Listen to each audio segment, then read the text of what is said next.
How to fix Uber Eats location. Hey there, welcome back to our channel. So if your Uber Eats location is wrong and does not update or causes the delivery problems, here's how you can fix it. First of all, you can go ahead and manually update your delivery address. For that, you need to open the Uber Eats application, then tap on your current delivery address at the top, choose the correct address from your saved places or enter it manually.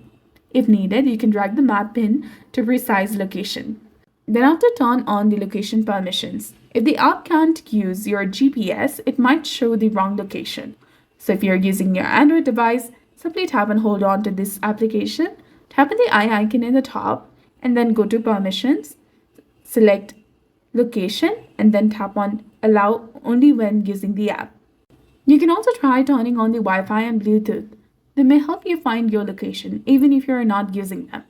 So go outside away from buildings that block signals and then turn on Wi-Fi and Bluetooth scanning.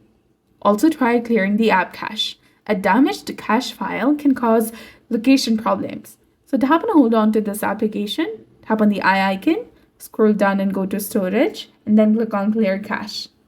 You can also try logging out of your account and logging back in. This restarts the app and updates your location. And remember that you can always change the address before ordering. Always check the map pin before you place the order and contact the support for ongoing problems. Explain the problem clearly to Uber Eats help desk and include a screenshot if you can. So that's it for the video. I hope you found it informative. If you did, please like, share, and subscribe. Thanks for watching. We'll see you again in the next one.